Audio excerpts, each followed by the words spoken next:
Amen. Amen. Quelqu'un d'autre a une autre définition?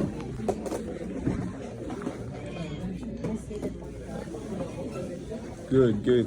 Et c'est ça, je suis d'accord avec ce que tu as dit. Et obéir, je suis allé chercher la définition chez mon meilleur ami ChatGPT.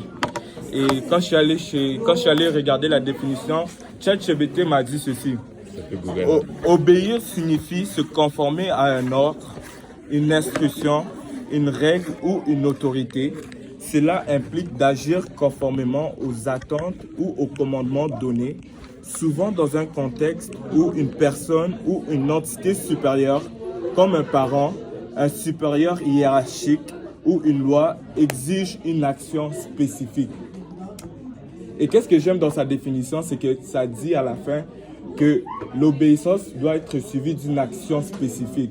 Tu ne peux pas juste obéir. En fait, l'obéissance, c'est un ordre. Et quand l'ordre est donné, tu ne peux pas juste ne pas... tu peux juste ne pas écouter l'ordre. Tu peux pas juste... Il y a un ordre qui est donné, mais il y a une action qui doit être suivie. Et cette action-là doit être suivie avec une attitude de soumission par rapport à cet ordre-là.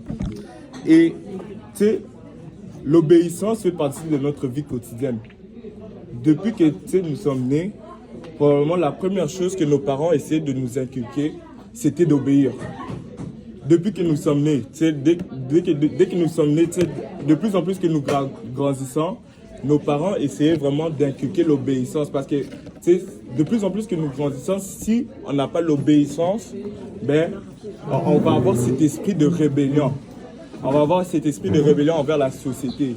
Et c'est important d'avoir vraiment d'avoir cette attitude d'obéissance aux ordres, aux autorités. Et on va aller voir dans la Bible notre premier appel à l'obéissance. Le premier appel à l'obéissance qu'on a dans la Bible. Et si quelqu'un peut me lire Genèse chapitre 2, versets 15 à 17. Si Mouzan. Je t'ai vu là. Ouais, si tu peux lire pour moi, s'il vous plaît. C'est quoi? Genèse chapitre 2, à partir du verset 15 à 17. L'Éternel Dieu prit l'homme et le plaça dans le jardin d'Éden pour le cultiver et pour le garder. L'Éternel Dieu donna cet ordre à l'homme: tu pourras manger de tous les arbres du jardin, mais tu ne mangeras pas de l'arbre de la connaissance, car le jour où tu le mangeras, tu mourras. Amen. Et le premier appel à l'obéissance, c'est que ça se retrouvait dans le jardin d'Éden. On peut voir que vraiment, dès que Dieu a créé le jardin d'Éden, dès que Dieu a créé l'être humain, il a foutu dans le jardin. Il n'y a même pas eu de bonjour, comment tu vas? Il n'y a même pas eu de allô, il n'y a même pas eu de cours one-on-one, comment vivre sur la terre. Directement, il lui a dit, si tu manges de cet arbre, tu vas mourir. Et c'était l'ordre direct que Dieu lui a donné. Et malheureusement, nous connaissons tous l'histoire. Nous savons tous que il a fini par désobéir à la parole de Dieu. Il a fini par manger du fruit de la connaissance du bien et du mal. Et quelqu'un doit savoir ici que quand nous n'obéissons pas à la parole de Dieu, il y aura toujours des conséquences. Quand nous ne nous soumettons pas aux ordres de nos autorités, il y a toujours une conséquence qui suit. Il y a des ordres que la société du Québec a mis en place. Si tu roules à 200 km/h sur l'autoroute, là, tu vas avoir une bonne amende. Là.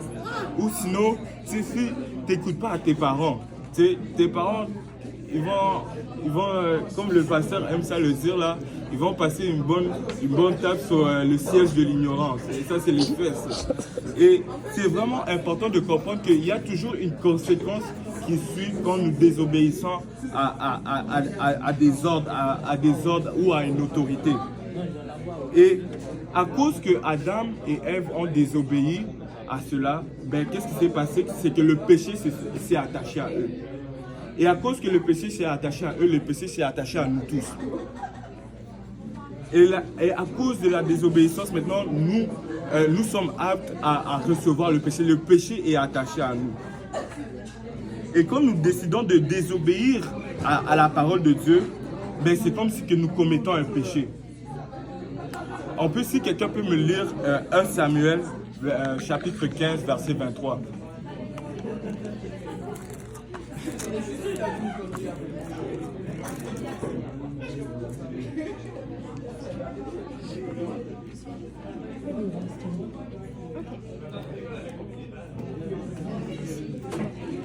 Chapitre combien?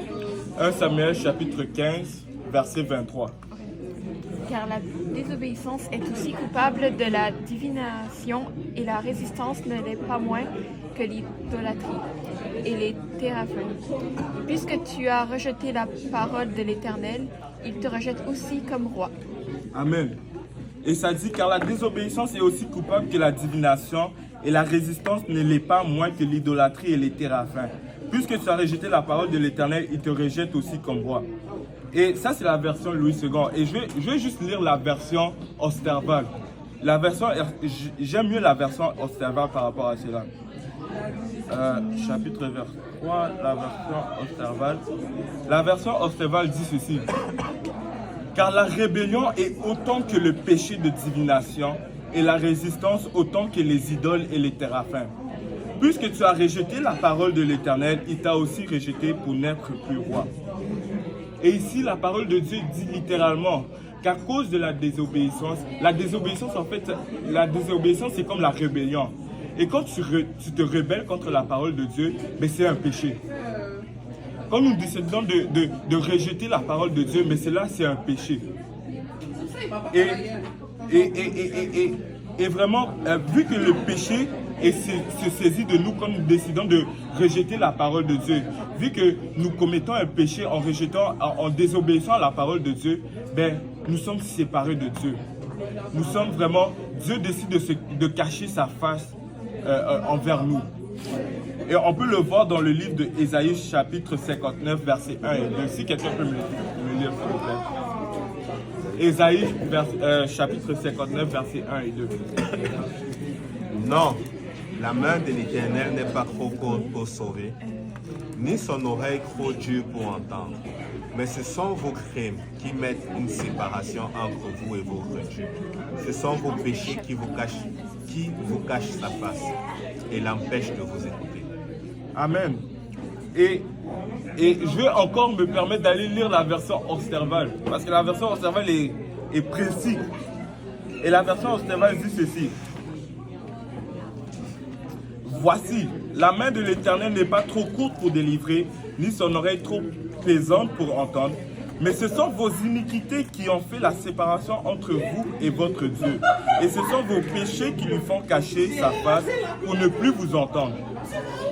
Et quelqu'un doit comprendre que quand nous désobéissons à la parole de Dieu, mais le péché s'attache à nous. Amen. Le péché est littéralement en train de rôder autour de nous, attendant que nous tombons. Le péché est littéralement en train d'attendre que juste tu désobéis à la parole de Dieu directement, le péché va se saisir de toi. Et à cause que tu désobéis à la parole de Dieu, mais Dieu va se cacher de toi. Dieu va plus être favorable à toi. Et c'est pour ça que Dieu, littéralement, dans le livre de Deutéronome 30, verset 19, Dieu dit, « Je mets devant toi la vie et la mort, la bénédiction et la malédiction, choisis la vie. » Nous devons choisir la vie, nous devons choisir d'obéir à la parole de Dieu afin de choisir la vie. Amen. Moi, je donne toujours cet exemple-là par rapport à ce verset. Vous savez, Dieu, c'est comme ce professeur à l'université et qui donne un examen. C'est 100%. C'est juste un examen. C'est un seul examen pour passer ta session. C'est 100%. Et c'est un examen choix multiple. L'examen, c'est afin que tu vives, tu dois choix A, choisir la vie. Choix B, choisir la mort. Et littéralement, Dieu qui est notre professeur, il met sur le tableau, choisis la réponse A. Il met littéralement sur le tableau, choisis la réponse A. Et malheureusement, il y a certaines personnes qui vont choisir ils vont décider de rajouter C. Je vais faire de ma propre manière. D. Je ne vais même pas écouter la parole de Dieu. Et c'est ça, en fait, la désobéissance à la parole de Dieu. Dieu a mis devant nous sa parole afin que nous puissions être obéissants à sa parole et que nous puissions être sages. Mais si nous décidons de rejeter sa parole, ben le péché s'attache à nous. Et sa parole n'est pas là pour nous punir. Sa parole est là pour nous donner la direction. Amen. Proverbe, si quelqu'un peut me lire Proverbe chapitre 13, verset 13.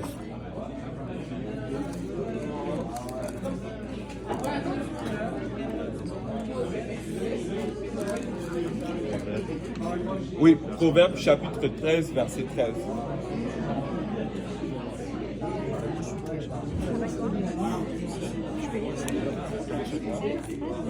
Celui qui méprise la parole se perd, mais celui qui craint le précepte est récompensé. Amen. Celui qui méprise ma parole se perd. Mais celui qui respecte les commandements, on aura la récompense. Et Dieu le dit littéralement, si tu méprises ma parole, mais tu vas te perdre. Si tu méprises la parole de Dieu, mais tu vas te perdre. Tu vas juste tourner en rond, tourner en rond, tourner en rond et tu vas aller nulle part.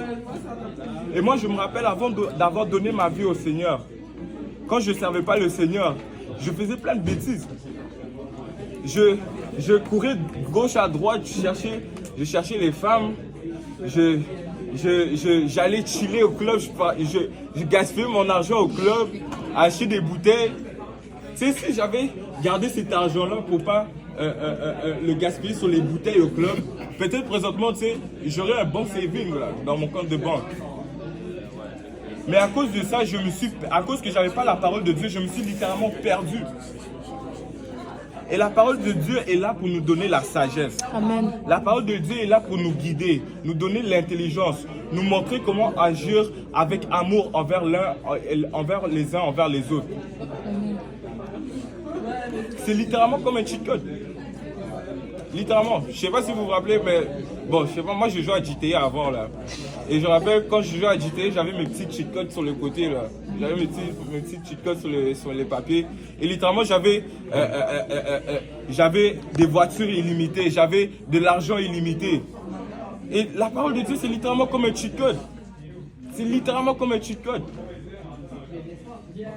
Et on va voir qu'est-ce qui se passe quand tu décides de mépriser la parole de Dieu. Si quelqu'un peut me lire Deutéronome chapitre 28, versets 15 à 20.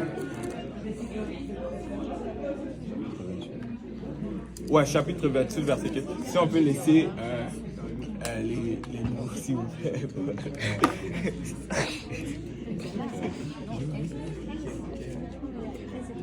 Si quelqu'un Si peut... tu n'obéis point à la voix, Ah, tout ça en espagnol. Ok.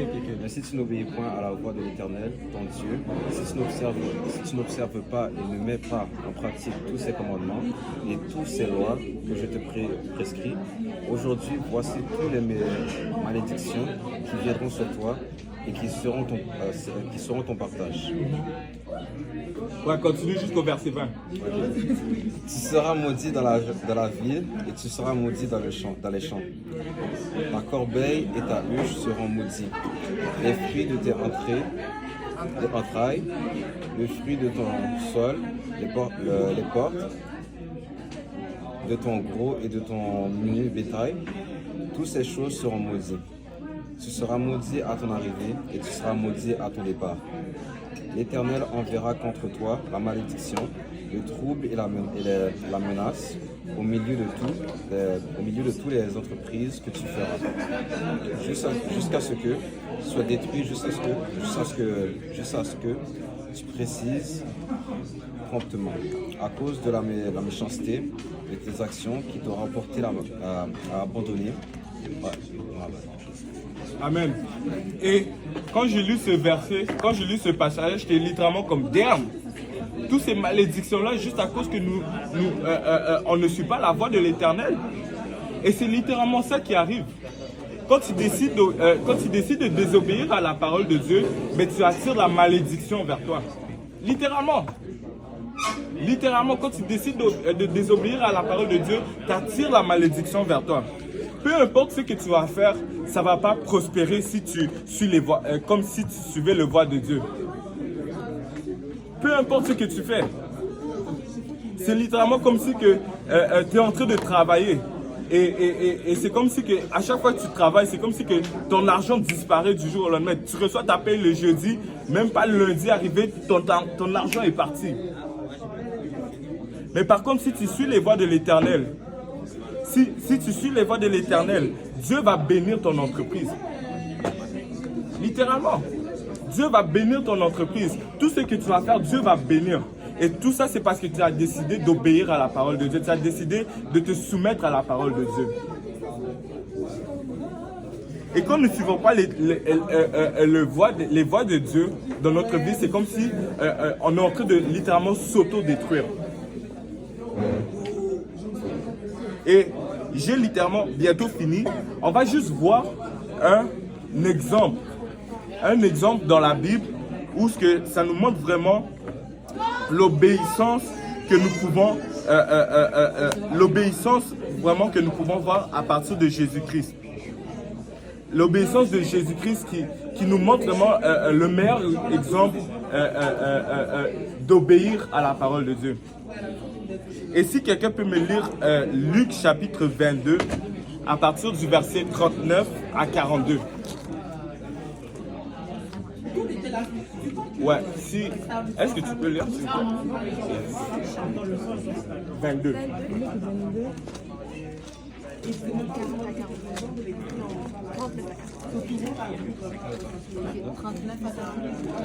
39 à 42. Après être sorti, il alla selon sa coutume à la montagne de Olivier. Ses disciples le suivaient. Lorsqu'il fut arrivé dans ce lieu, il leur dit « Priez, afin que vous ne tombiez pas en tentation. » Puis il s'éloigna d'eux à la distance d'environ un jet de pierre, et il s'étant mis à genoux. Il pria, disant « Père, si tu voulais éloigner de moi cette coupe, toutefois que ma volonté ne se fasse pas, mais la tienne. » Amen. Et ici, on voit l'exemple parfait de l'obéissance. C'est Jésus, quand il était sur cette terre, il savait qu'il était en mission. Il savait que, il était venu pour se sacrifier pour le pardon du péché de l'humanité. Et il savait qu'est-ce que tout cela allait impliquer. Il savait qu'il devait se faire battre. Il savait qu'il devait se faire insulter. Il savait qu'il allait se faire cracher dessus. Il savait qu'il allait, son sang allait se verser. Il savait que, il allait se faire battre, il allait se faire fouetter. Et il savait que, arrivé à la croix, que ça allait faire mal. Mais il a demandé à Dieu à ce que sa volonté soit quand même faite. Et ça, c'est vraiment l'obéissance parfaite que nous pouvons voir. Et moi, je ne sais pas pour vous, mais je remercie vraiment Dieu que Jésus a été obéissant à cela. Parce que grâce à cela, mais nous pouvons avoir la vie éternelle. Grâce à l'obéissance de Dieu, nous pouvons maintenant avoir la vie éternelle. Et c'est pour ça que Jésus-Christ est venu sur cette terre. Il était venu afin d'obéir à la volonté de Dieu, afin que nous puissions maintenant avoir l'évangile. Et l'évangile, c'est quoi? 1 Corinthiens chapitre 15, si quelqu'un peut me lire, 1 Corinthiens chapitre 15, verset 1 à 4. Je vous rappelle, frères, l'évangile que je vous ai annoncé, que vous avez reçu, dans lequel vous avez persévéré et par lequel vous êtes sauvés. Si vous le retenez tel que je vous l'ai annoncé, autrement vous aurez cru en vain. Je vous ai enseigné avant tout, comme je l'avais aussi reçu, que Christ est mort pour nos péchés selon les Écritures, qu'il a été enseveli et qu'il est ressuscité le troisième jour selon les Écritures. Amen. Et c'était exactement ça, ce que Jésus-Christ était venu pour que nous puissions avoir accès à l'évangile. Et l'évangile ici, ça le dit, c'est la mort et l'ensevelissement et la résurrection 3 jours après de Jésus-Christ. Et vous savez, comme Jésus-Christ a dû se soumettre à la volonté de Dieu, nous aussi nous devons se soumettre à la volonté de l'évangile. Jésus-Christ n'est pas mort à la croix pour rien. Il est mort afin que nous puissions avoir la vie éternelle. Et nous devons répondre à cela. Et comment on peut répondre à l'évangile? C'est comment on peut se soumettre à l'obéissance de l'évangile. Et c'est la même chose que Pierre a prêché le jour de la Pentecôte. Le jour de la Pentecôte, quand ils ont reçu le Saint-Esprit, Pierre s'est levé, il est allé, il a prêché l'évangile. Et on lui a demandé, qu'est-ce que nous devons faire? Si quelqu'un peut me lire, Actes chapitre 2, à partir du verset 37. 37 à 39.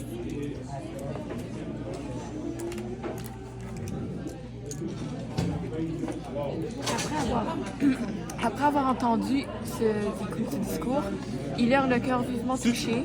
Si tu peux, un peu plus fort. Ok. Après avoir entendu ce discours, ils eurent le cœur vivement touché et ils dirent à Pierre et aux autres apôtres, « Hommes frères, que ferons-nous » Pierre leur dit, « Repentez-vous et que chacun de vous soit baptisé au nom de Jésus-Christ pour le pardon de vos péchés et vous recevrez le don du Saint-Esprit.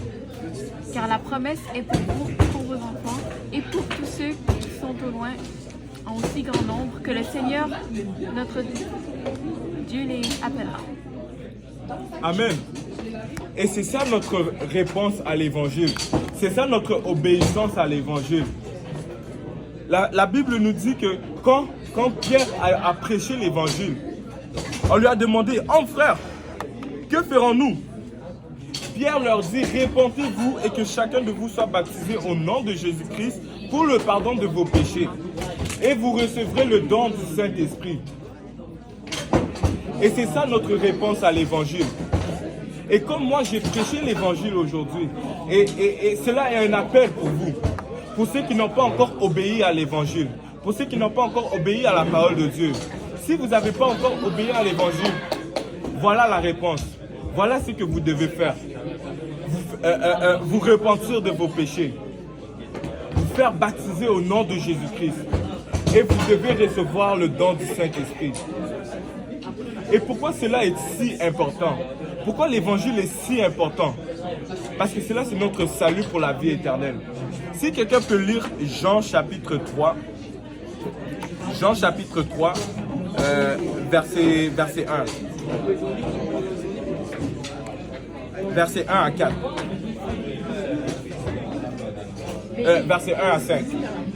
Mais il y eut un homme d'entre les pharisiens, nommé Nicodème, un chef des Juifs, qui vint, lui, après de Jésus, de nuit, et lui dit, « Rabbi, nous savons que tu es un docteur venu de Dieu, car personne ne peut faire ces miracles que tu fais, si Dieu n'est avec lui. » Jésus lui répondit, en vérité, je te le dis, si un homme ne naît de nouveau, il ne peut voir le royaume de Dieu. » Nicodème lui dit, « Comment un homme peut-il naître quand il est vieux? Peut-il rentrer dans le sein de sa mère et naître? » Jésus répondit, en vérité, je te le dis, si un homme ne naît d'eau et d'esprit, il ne peut entrer dans le royaume de Dieu. » Amen.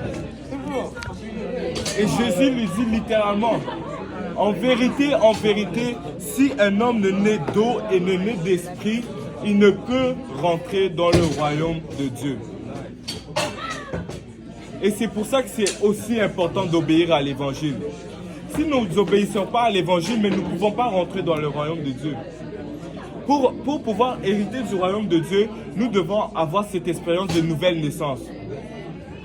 La naissance d'eau et la naissance du Saint-Esprit. La naissance d'eau et la naissance d'esprit. Et si quelqu'un ici n'a pas encore obéi à l'évangile, si quelqu'un encore n'a pas encore obéi à la parole de Dieu, aujourd'hui vous pouvez le faire. Aujourd'hui c'est le jour du salut. Maintenant c'est l'heure acceptable.